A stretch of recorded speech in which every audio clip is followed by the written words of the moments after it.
Please stand for the Pledge of Allegiance. I pledge allegiance to the flag of the United States of America and to the republic for which it stands, one nation, under God, indivisible, with liberty and justice for all.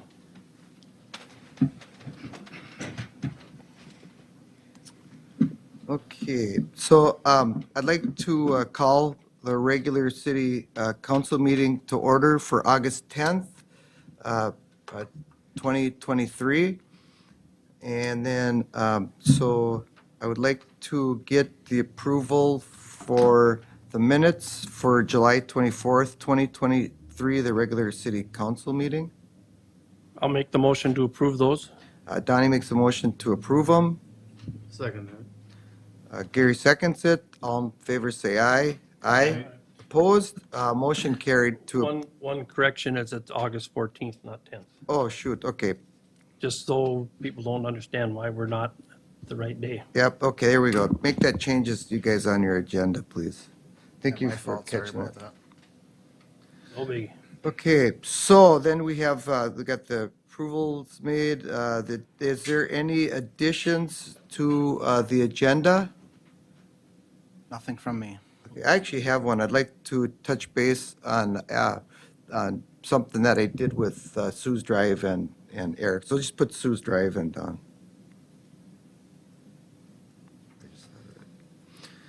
Okay, so one addition. And then it sounds like we need to remove the first four bullets on the agenda related to the cannabis ordinance, and we don't have to close the meeting, reopen, and there is no ordinance to approve tonight, sounds like. Okay, so if, then I just need a motion to approve the additions and the subtractions to the agenda. I'll make the motion. Donnie makes a motion. Second it. Gary seconds the motion. All in favor say aye. Aye. Opposed? Motion carried to the additions to the agenda and also to the subtraction of the first four bullet points. So I would like to start actually with the Sue's Drive-In one, if I can, for the agenda. I'd just like to give a shout out to Roger from Sue's Drive-In. Donnie mentioned to me a couple weeks ago that it'd be nice that maybe we could supply some coupons for free ice cream cones to give to Eric so he can reward people. So if somebody's got a cool lemonade stand or somebody's doing something good, instead of always going, going after people or whatever, we should start rewarding people for their good behavior too.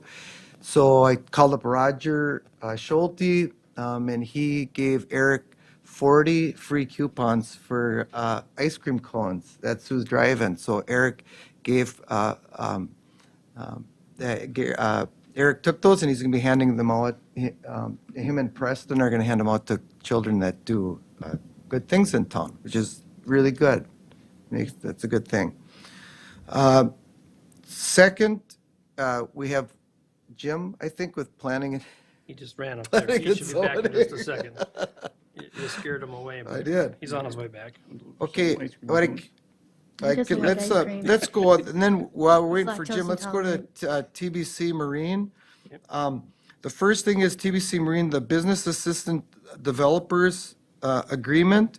I think that everything was looking good, except that we needed a price for a structure for them to build. So if you guys remember, instead of a 1 year thing to build a building, we gave them 2 years because it was, we kind of threw it on them pretty quick and they didn't have time to plan for building, so we allowed them 2 years. Well, we need to put a dollar amount down at what the building is, how much they're going to have to spend on their building. I'm thinking $100,000 is reasonable, so they'll have some type of structure out there that will help generate business for them and also some tax revenue for us. So I'm just looking for a motion to add to the Business Assistant Developers Agreement a $100,000 structure to that agreement. Did that have to be a certain size? or it can be anything, as long as it's 100,000 or more. Yeah, that's just stating in the agreement as a dollar value of improvements. Yep. I'll make the motion. Donnie makes a motion to add $100,000 structural amount for the developers agreement. Second it. Gary seconds that. All in favor, say aye. Aye. Opposed? Motion carried for TBC Business Assistant Developers Agreement to add $100,000 structural. Holding it. Bless you, Donnie. Thank you. Then we also need a quick claim deed for TBC Marine to the city. If I could get a motion for that.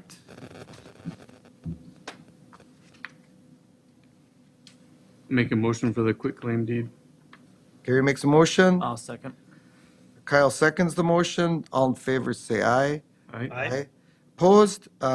Motion carried for a quick claim deed for TBC Marine to the city. Then the last one on that would be a quick claim deed from the city to TBC Marine. And I should clarify this a little bit, and Bob, tell me if I'm wrong. I think that is part of that lot. We're getting 60 feet in the front and 35 feet in the brackets to change that survey and the lot lines for the ownership. That was the first one, also the second one. So the second one in that would be the quick claim deed to the city to TBC. So I need a motion for that. Make a motion for the quitclaim deed. Gary makes a motion for the quick claim deed. I'll second. Kyle seconds it. All in favor, say aye. Aye. Opposed? Motion carried for the quick claim deed from the city of Pierz to TBC Marine. And then we're going to jump back. I see that Jim rejoined us, so he's up for the Planning and Zoning Committee.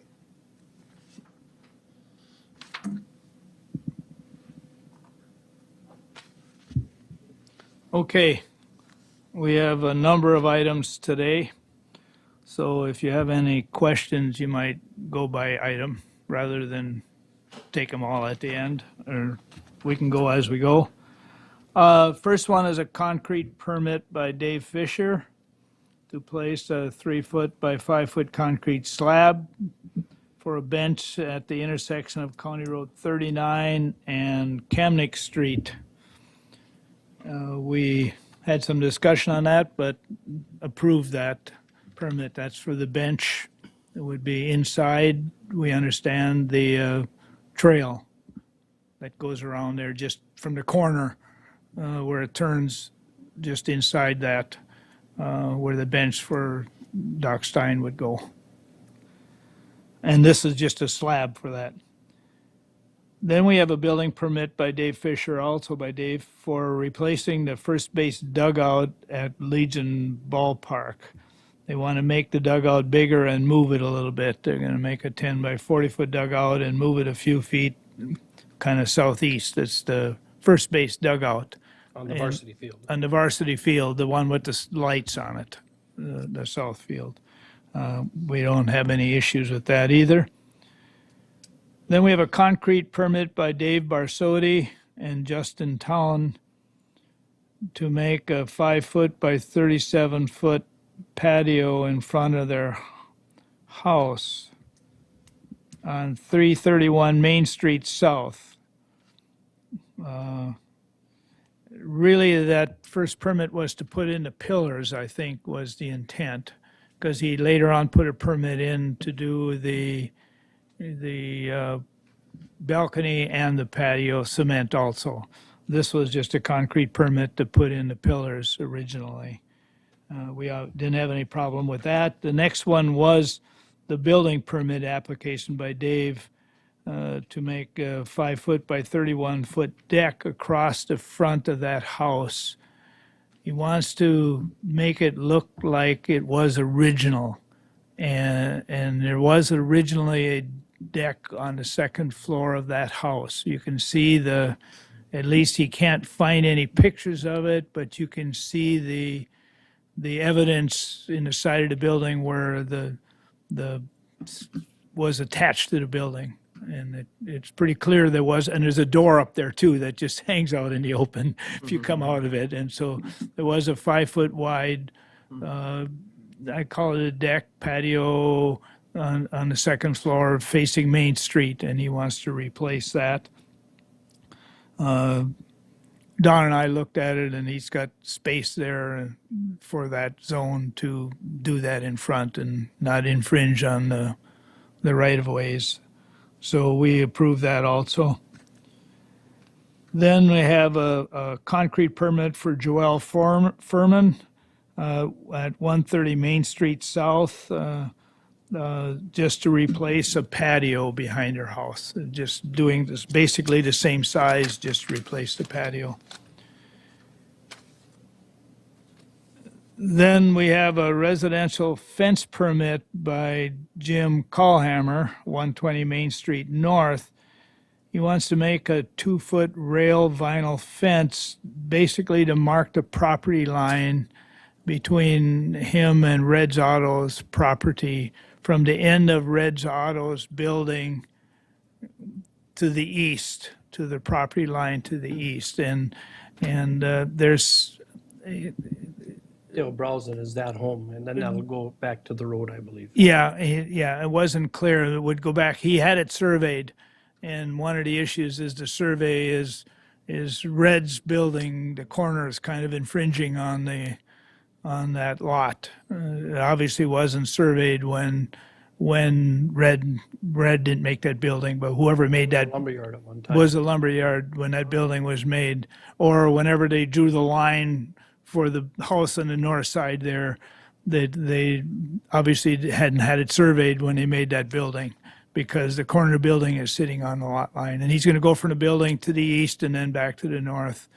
to the street, just to mark the property between there. He took out all the trees and that, so we really didn't have any problem with that. Red signed the permit. And we have a concrete permit application by Guy Anderson to make a 8-foot by 30-foot and 12 by 12-foot patios behind his house at 220 3rd Avenue Northeast. We didn't have any issues with that. That is that house that sits on that gravel piece of street that goes south of 39 by Becker Trucking. It's always been kind of a whose street is that kind of a thing, but he's on the end of that street. He also has a permit in to make a 32 by 32 foot shed on that property. And technically it's bigger than we normally would allow. We have in the ordinance, I think it's 864 square feet is the maximum. But it also says, the ordinance also says we can allow a bigger shed if there's property can handle it, if there's enough green space and there's enough property. And he clearly has a big space, so that wasn't an issue there. And we said he could go ahead with that. Then we had a building permit by Randy Wytoshik. So Jim, is that the last one? We should prove all the yeses. It'd be easier than. Okay, that's a good at the end. good point. No, that's not the last So let's keep one. going with the yeses. And 'cause we'll it'll come be back easier. to that one, because there's a building permit by Randy Wytoshik to make a large shed, and we'll go over the reasons we're going to deny it. And so we'll probably have to do something different there. We have a building permit application by Marty and Christy Dick, Kloss Homes, to make a new house at 384 Cody Court. We said we'd approve that on the condition that there is at least 10-foot setbacks on each side, including the overhangs. And the reason we added that condition on there is Dave Barsotti has the plans now, and I looked at the plans this afternoon and I couldn't remember what the exact footage of that house is. It's a very large house, 2,400 square feet plus 1,700 square foot garage. And he says it's 10 feet from the property lines. I wasn't 100% certain whether it fits on there with 10 feet anymore. And so we'll just put that on there just to make sure that that he's aware that he's got to have at least 10 feet on either side. It's a 100-foot wide lot, but it's also a big house in that sense of the word. And so we don't have any problem just to make sure that there's 10-foot setbacks on each side, and he'll have to have it exactly at 10 feet. The lot has been surveyed. It was surveyed a while back. Klaus had it surveyed. And he has at least 2 of the survey pegs there yet, or sticks there yet. And he did, I think he found the other one back when we gave a fence permit to the neighbor there this summer. So we approved it on that condition. Then we have a fence permit application by Guy Anderson to make a fence in his backyard. He wants a 5-foot high fence to enclose his dog, basically. And it's not on the property lines at all. It's within 10 feet of the property line, so it's not an issue. We said that's fine also. The last one we have then that we approved is the application for a lot split by TCB Marine to split his lot for the city there, to deal with the city. We ran into this once before where we did a lot split and created a non-conforming lot under the understanding the neighbor was going to join it, and the county wouldn't accept it because the neighbor didn't necessarily own the lot. And here we would be again creating a non-conforming lot until the city erases the lot line that's currently there, the city's lot line between that and TCB Marine. So we approved it on the condition, and the way I worded it, on the condition the city of Pierz combine the non-conforming lot with the adjoining city shop lot when the city completes the contract for deed on the city shop parcel. And hopefully the county will accept that. If they don't, then as Bob said, they'll have to, or the city will have to come up with that statement that they did down by Sue's Drive-In, that it puts a contingency on the deed, and then the county will accept it. Yeah, I remember that when that happened with Yeah. With Sue's, right? Right, yeah. But that should work. This is doing kind of the same thing, but I think the county will understand here. It's a little different here Right. because it's not all private property as part of the city, and they understand that they could very well let this go. If it doesn't go, then the city will have to work with the attorney and get something done there. Okay. So those are the ones that we approved. So if you want to, and then we have one that we did not Yeah, Do approve. you have any questions? No, I'm fine. Okay, You so guys I'll make the can- motion to approve the permits that planning and zoning approved. Okay, Donnie makes a motion to approve the planning and zoning approval of permits. I second that. Gary seconds the motion. All in favor, say aye. Aye. Opposed? Motion carried. Okay, then we have a building permit application by Randy Wojtaszek to make a 36-foot by 56-foot shed on a lot he owns adjacent to his home at 219 2nd Avenue Northeast. When he put in the permit, we thought that it was a separate lot. When he first started working on it, he's going to have water. He wants to put a bathroom in the shed. He's going to have water and sewer in there.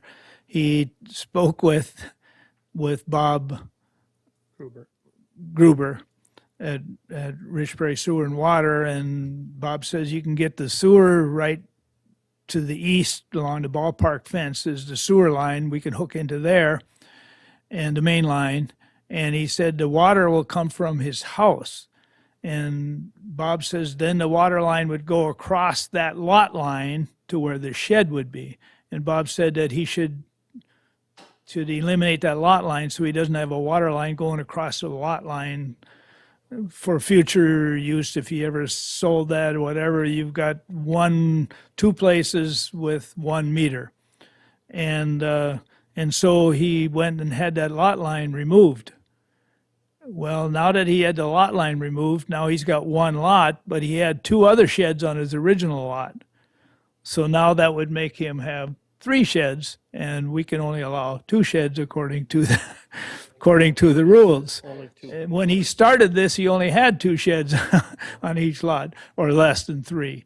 But now he has three, and so we denied it on that for that purpose. It was no fault of his own. He didn't realize that was the rules, and so we didn't feel we could just could do that because it's pretty clear that we not supposed to have more than three outbuildings on one lot. So he has a very large lot, plenty of room for the shed, even though it's a very large shed. But there still would be three He outbuildings has to get rid of on one one of the lot. two smaller. He has to buildings. get rid of one of the two smaller ones. Casper's used to live. So we had a motion to approve it, and then obviously it went down.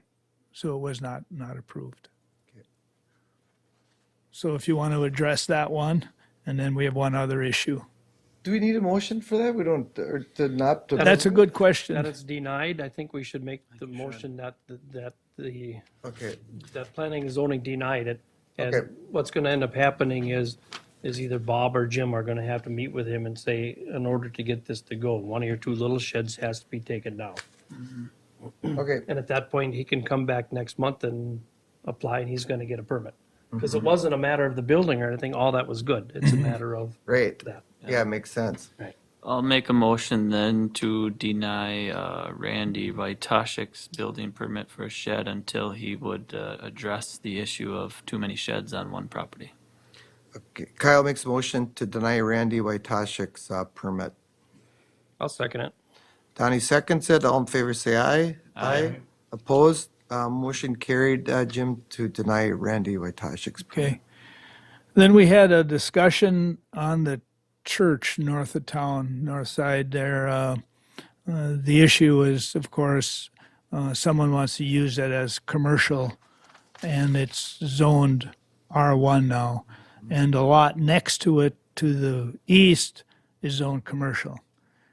It appears that that was an error when the map was made last time. It was made in 2016, I believe, 2017, when the city had to come up with a new comprehensive plan. And I know the planning and zoning people went around town and tried to approve where everything was. It seems to make no sense that we would have put commercial on the neighboring house, which is residential, and this lot, residential, where the church is on. Don't know where the error came in there, whether it was then or whether the person that colored in the lot, or when whoever wrote it on there got it too far over to the line. Nobody knows anymore. But in any event, the church is zoned R1, which is residential, and she wants to put a business in there. And so the question is, because it appears to be an error, can you just easily reverse that error? Or do you have to go and have it rezoned to go through the whole process? Bob asked Sourcewell to look at it. And Sourcewell said, well, whether it's an error or not, that's beside the point, because the city council accepted the map as it was presented back in 2017. So that means that for our purposes, it's zoned R1, and you can't put a commercial business in R1. You see, a church is allowed in R1. So the church is okay the way it is as a church, because that's allowed in R1. And so there's several things need to be cleaned up there. That's one of them, the church lot. The other one is the neighbor, and I'm not sure they are aware at this time.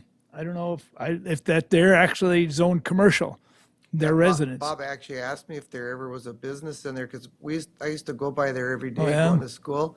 I've never seen a business out of that house. Yeah, I wouldn't, I don't know. Yeah. But it's a residence now in any event. So the question was, can we give them some kind of permission to use that church as commercial? And we felt something needed to be done there with zoning first, some way or shape or another. And what we eventually came up with discussing it with Cindy Shaw and the owners and that, was that we would ask the city to ask the city's attorney if they could just easily reverse that error, or what needs to be done to correct that situation, if it's correctable. Yeah, or if we Basically. have to follow Sourcewell. Or if we have to follow Sourcewell's suggestion that that's the way it really is. We give the city attorney a shot at saying that, you know. And Sourcewell I can see why they look at it. They look at it and just simply say, that's the way it is, and that's the way it was approved. But it could argue that it was an obvious error, Right. you know. And is that legally acceptable? I don't know, you know. And so the goal was to ask the city to ask the attorney to look at that situation and see once what could be done to correct it. We would like to, if it stays in that, there's another big issue there, and that's we still have a commercial lot sticking right in amongst all those residential lots. And we try not to do that. This would be an opportunity to correct that situation, to not having that in there. Or, depending on what kind of business goes in there, if we could give them a temporary conditional use permit that would allow an acceptable business to go in there, but then it could not be maintained as a commercial lot if that business left. They'd have to come back to planning and zoning.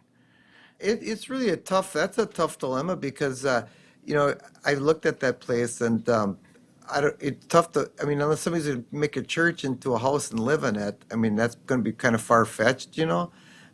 You almost have to have a business in there to make it work, make it feasible for somebody to buy it, because otherwise there's not a lot of value in it.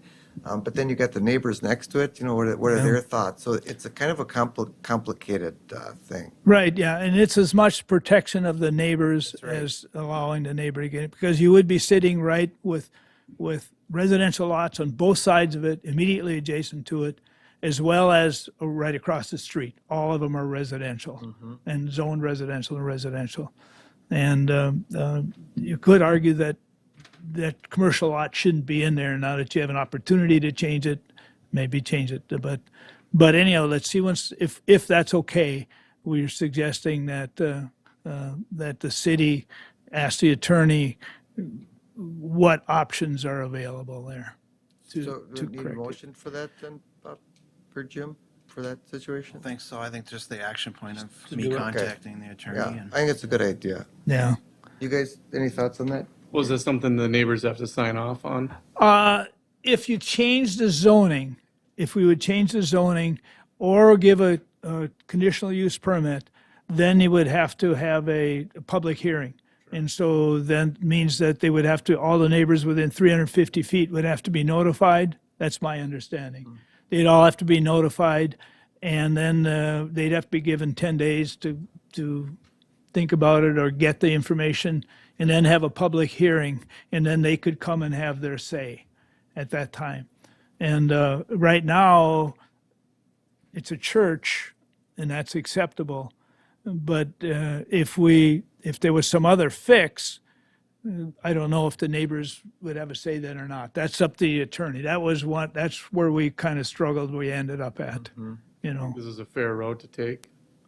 Ask them, and if the attorney says it is what it says and uses what Sourcewell says, then the people that are buying it, I guess, the owners would. My understanding, looking at our zoning things, is if you want to rezone a patch one of three entities can request that. The city could, or the planning and zoning could, or the owners of a lot. Any citizen can ask for a rezone and then bring it forward, and then the city has to act on it and then come forward with approval or disapproval. So any one of those could take it. The owners of the property kind of indicated they thought it was zoned commercial back when they bought it in 1972, I think it was 73 or something like that, but had no evidence of that at this time, and they were going to go look for that, actually, so that when the city attorney looks at it, if they do, that they would have that they said that it was on the abstract. And I'm not sure that those kinds of things are in the abstract or not. But the city attorney would look at it then and would have an opinion on that, Okay. But that's where we ended up on that one.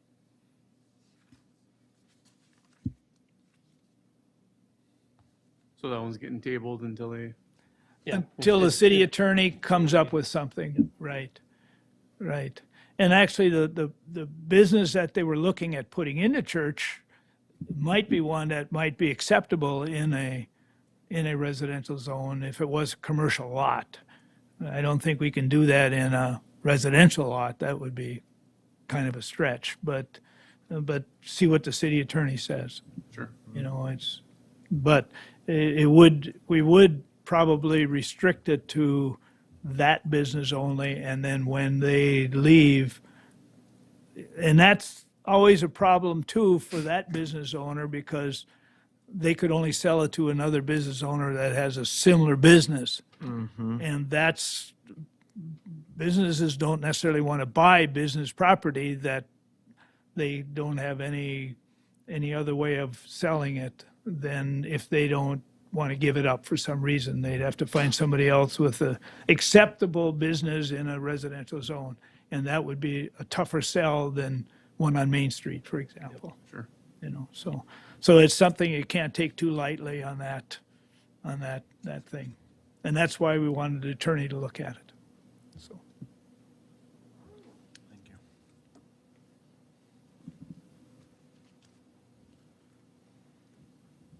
Next up, department head. Well, thank you, Jim. I appreciate it. That was great. Good information. So we have the department reports. We have Bob. Do you have anything?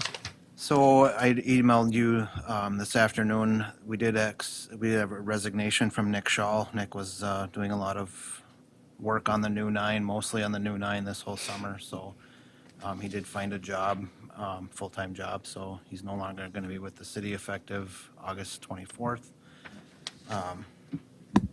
So between project manager Dave Fisher and I and the management team there, we haven't discussed fully on how it doesn't probably make sense to hire anybody at this point, just to fill in the gaps with our current staff and contractors. So just need a motion to accept Nick's resignation. Nick did a fabulous job for us for part-time at the golf course for many years and really stepped up this year to get a lot done out there. So he's a great employee. If I get a motion, I'll make a motion to accept his resignation. that makes motion to accept Nick's resignation. Second Gary seconds it. All in favor, say aye. Aye. Opposed? Motion carried to accept Nick's resignation.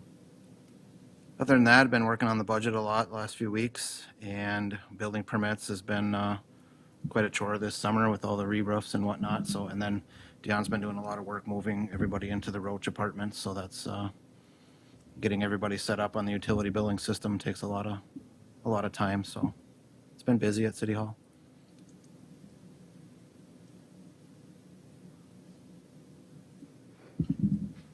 Did it? That's it. Okay, thank you, Bob. Treasurer's report? This month went by pretty smooth when it comes to reconciliation. Our checkbook the balance as of 7/30/2003 was, well, it's 7/31. Yeah, there was 31 days in July. $2,214,490.46. Okay, And everything balanced to the penny. I'll make the motion to accept the treasurer's report. Donnie makes a motion to accept the treasurer's report. I'll second. Kyle seconds it. All in favor, say aye. Aye. Opposed?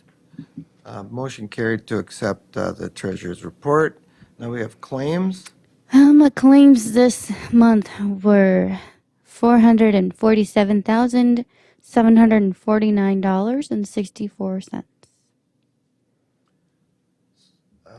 Questions? Good, good. A motion to accept claims. Make a motion to accept the claims. Gary makes a motion to accept the claims. I'll second it. Donnie seconds the motion. All in favor, say aye. Aye. Opposed? Motion carried to accept the claims. And then we have updates.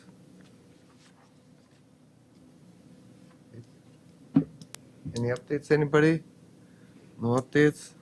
Okay, so we're going to go on to, at this point, I would like to close the session. And, do I read it? I think we just gotta close it. We'll just close it. We're going to close the, Just need a motion. oh, can I get a motion? I'll make the motion to close the city council meeting for attorney-client privilege on Third Avenue. Donnie makes a motion for a closed meeting. Second. Oh, second. Kyle's going to second the motion. Jeepers. All in favor, say aye. Aye. Opposed? Motion carried to close the session.